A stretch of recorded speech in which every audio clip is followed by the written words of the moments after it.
Në Ministrinë e Mbrojtjes së Fundmi ishte shfaqur nevoja për furnizim me mobile të reja dhe inventar.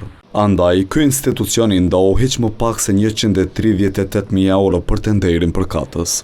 Ditë më vonë fitues u zgjodh operatori ekonomik Mobeland me ofertën më të ulët.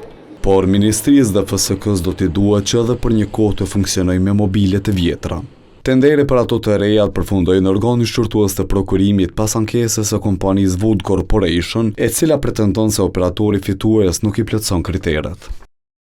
Nga analizimi i dokumenteve të operatorit të rekomanduar, kemi kuptuar se e njëjta është administrativisht e papërgjegjshme dhe si e tillë është dashur të eliminohej nga ana e autoritetit kontraktues. Një ndër pretendimet kryesore të operatorit ekonomik ankues është mungesa e specifikimeve për mobilet që do të vendosen në Ministri e FSK.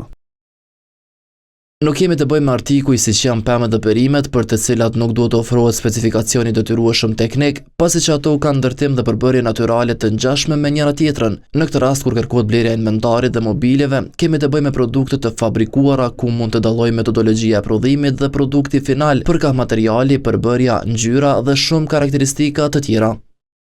Aktualisht Komisioni i Gjykatës së Tenderëve nuk ka marrë vendim për këtë rast. Por nëse ankesa shpallet e pabazuar, operatori ekonomik ankues detyrohet t'i paguajë kompensim hiç më pak se 5.000 euro.